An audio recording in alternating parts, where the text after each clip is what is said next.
Olá pessoal, bem-vindos a mais uma videoaula sobre psicodiagnóstico. Esta é uma primeira aula de uma série de 3, em que eu vou discutir com vocês todas as etapas que compõem a atividade do psicodiagnóstico. Então, hoje a primeira aula é sobre conceituação do caso. Mas antes de iniciar o tema propriamente dito, vamos discutir um pouquinho a definição, né, do que vem a ser um psicodiagnóstico.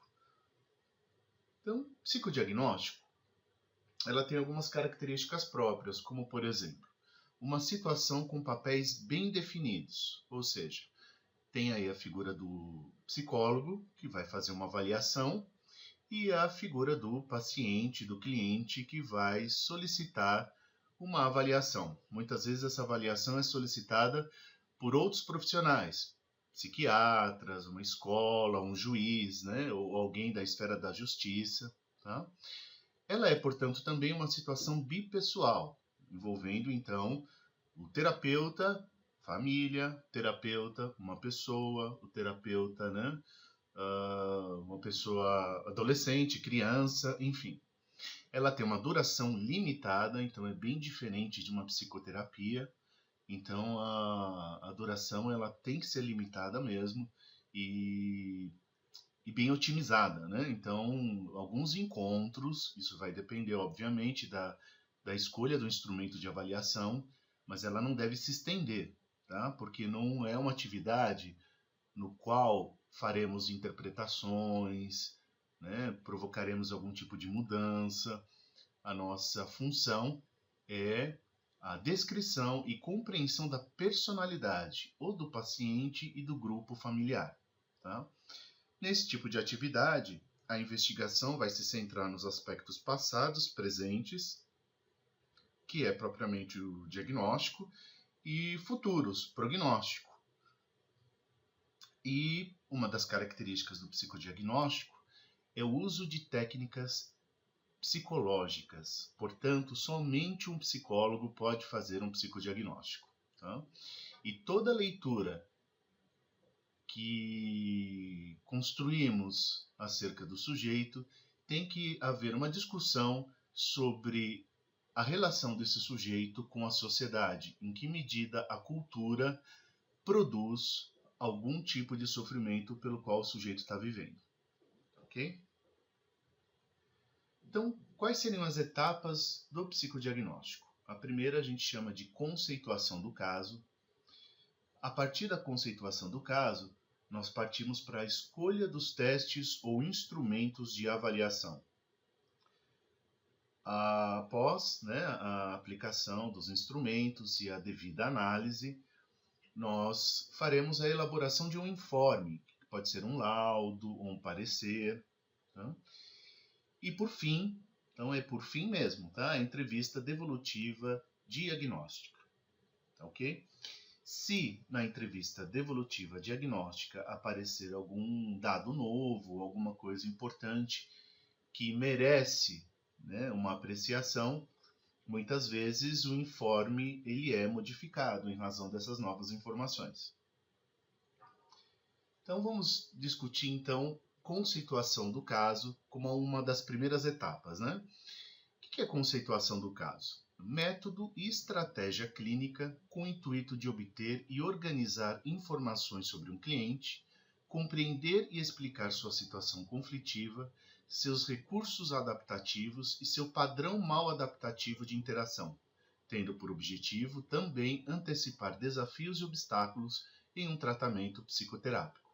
Então veja bem, conceituação do caso não é uma etapa exclusiva do psicodiagnóstico. Todo mundo que vai atender uma psicoterapia, a fase inicial, que constitui de entrevistas, ela deve conter a conceituação do caso também. Tá? Então essa não é uma etapa exclusiva do psicodiagnóstico. Então, como que a gente faz a conceituação do caso? Bom, a conceituação do caso é subdividida em 4 também etapas. Né? A primeira a gente chama de formulação diagnóstica, a segunda de formulação clínica, a terceira de formulação cultural, E a quarta e última, formulação do tratamento. Vamos então à primeira, né? Formulação diagnóstica. Então, na fase da entrevista, você deve fazer um exame psíquico. Você deve também investigar o que aconteceu, qual é a queixa do paciente, ou se ele foi encaminhado por um profissional, qual que é a demanda desse profissional. O terceiro, quais gatilhos e perpetuadores do sofrimento e do conflito que o sujeito apresenta. E, por último, informações sobre o histórico de saúde. Né? Se houve algum tipo de enfermidade, passou por alguma cirurgia, o desenvolvimento, se foi normal. Tá? Então, vamos discutir brevemente cada etapa. O exame psíquico consiste na apreciação por parte do profissional sobre como o sujeito se apresenta, se é bem vestido ou não, higiene, o humor dele, né? Se é um humor normal, ou ele está com um humor depressivo ou exaltado, se a afetividade dele está presente no relato, se o pensamento dele contém algum tipo de delírio, né, ou desorganização do pensamento, se a percepção dele está preservada, ou seja, não apresenta alucinações, se a orientação dele também está preservada, orientação em relação ao tempo e espaço, ele sabe que dia é hoje, onde ele está, se a atenção dele está preservada, se está rebaixada ou se está aumentada, né? Ele fica hipervigilante ou não, e se há algum problema de memória, tá? Claro que esses são os itens principais, e eu vou sugerir para vocês, para quem precisa aprofundar um pouco mais os itens do exame psíquico, que acessem uma bibliografia que eu acho interessante, que é esse livro do Paulo Dalgalarrondo, Psicopatologia e Semiologia dos Transtornos Mentais. Existe um capítulo onde ele discute o exame psíquico e todos os seus itens, e como avaliá-los. Ok? Então, a segunda etapa dentro da conceituação do caso é a queixa. Né? O que aconteceu? Normalmente a gente investiga a queixa por meio da seguinte pergunta: como posso te ajudar? O que está acontecendo? Por que você nos procurou? Né? E o sujeito vai verbalizar o problema dele, que às vezes pode vir muito vago, com muita resistência, ou ele tem um acesso adequado, né, e profundo do que está acontecendo com ele. Uma vez que ele apresenta a queixa, a gente precisa investigar quais são as situações disparadoras da crise ou sofrimento. Né? O que a gente normalmente diz, né, é a última gota do copo, né, que fez transbordar. Né? E que elementos fazem com que o sofrimento persista? Tá? Esses são dois elementos importantes que a gente tem que investigar uma conceituação do caso. E por fim, o histórico, né, de saúde dele, se houve algum tipo de enfermidade, como eu disse anteriormente. Então, retomando, dentro da formulação diagnóstica, nós temos esses 4 itens que precisa ser investigado. Agora vamos para a segunda parte da conceituação do caso, que é a formulação clínica. Tá? Então, nesta formulação clínica, nós precisamos colocar em evidência nosso conhecimento teórico e prático, né? E adotamos, né, como uma base teórica a abordagem psicanalítica, independente de qual autor você utilize. Tá? A formulação clínica que eu proponho ela é baseada na teoria das relações objetais. Tá? Em que consiste a formulação clínica? Vamos lá. A identificação de um padrão mal adaptativo cíclico, ou seja, a maneira como o sujeito responde dentro de uma relação, ela é persistente, tá? E ela é mal adaptativa não no sentido de adequação à sociedade, mas porque causa sofrimento no sujeito. Então ele apresenta um padrão de relacionamento disfuncional que se repete em várias relações e em diferentes contextos. Tá? Eu já fiz uma videoaula sobre esse tema que você pode acessar nesse mesmo blog, e a videoaula chama Psicoterapia Breve de Orientação Psicodinâmica. Lá eu apresento todas as etapas na identificação do padrão mal adaptativo cíclico. Feito isso, a gente precisa então analisar as defesas que o sujeito apresenta nas relações interpessoais e também com o terapeuta, com o psicólogo. São defesas mais primitivas, são as defesas mais neuróticas que indicam, né, uma maturidade maior, e as defesas maduras, que são adequadas. Né? O sujeito ele tem consciência dos seus problemas, ele se vê como uma pessoa separada do outro, ele considera estranho, né, o sofrimento que ele está vivendo, ou seja, ele usa de recursos mais maduros e mais sintonizados com a realidade, ok? Então, retomando, formulação clínica consiste na identificação de um padrão mal adaptativo cíclico e análise das principais defesas. Agora vamos para a terceira etapa da conceituação do caso, que a gente chama de formulação cultural. É muito importante que a gente tenha em mente que muitos sofrimentos que as pessoas vivem é produto, muitas vezes, de valores culturais, tá?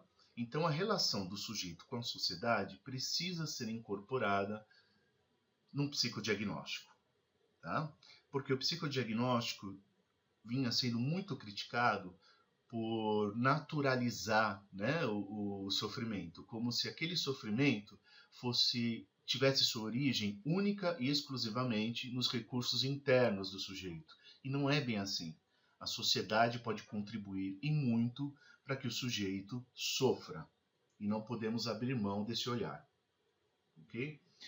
Então, a sociedade e a cultura pode produzir efeitos no psiquismo. Tá?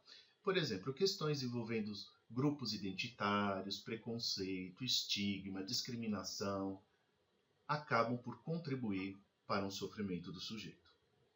Ok? Então, o papel social historicamente orientado precisa ser avaliado durante o relato do paciente. Tá? Ao final da conceituação do caso, a gente já vai ter uma série de dados que nos permitirão traçar ali um prognóstico. Quais são os obstáculos e recursos que o sujeito apresenta caso ele seja encaminhado para um trabalho mais psicoterápico? Quais são as defesas? Quais são os recursos que ele tem? Isso é importante para que o próximo profissional tenha uma visão ali dos seus desafios. Tá? Quais são os objetivos do tratamento? Em função da identificação do padrão mal adaptativo cíclico, precisamos detectar como podemos ajudar esse sujeito a mudar esse padrão. Então, os objetivos do tratamento têm por finalidade considerar esses elementos, né? Quais os pontos que precisam ser trabalhados. Em outras palavras, o que pode ser mudado e como. O que pode ser mudado, né? Porque pode existir alguns elementos ali que são mais difíceis de serem mudados, tá? E é importante que nos objetivos do tratamento a gente possa considerar aquilo que pode ser mudado e como. Tá? Então, só para vocês terem uma ideia, aqui é um quadro geral de toda a etapa do psicodiagnóstico. Então, no psicodiagnóstico, eu falei das 3 etapas importantes. Dentro da conceituação do caso, nós temos a formulação diagnóstica, com todos os itens que eu já apresentei, formulação clínica, que é o padrão mal adaptativo cíclico e análise das defesas, formulação cultural, que influência a cultura exerce sobre o sujeito, e a formulação do tratamento, os obstáculos e recursos. Então, a aula de hoje se concentrou mais na primeira etapa do psicodiagnóstico, que a gente chama de conceituação do caso. Okay? Então, este é o fim da discussão sobre conceituação do caso, e na próxima aula eu vou discutir a segunda etapa, que é a escolha dos testes ou instrumentos, a partir da conceituação do caso. Ok? Até mais. Tchau.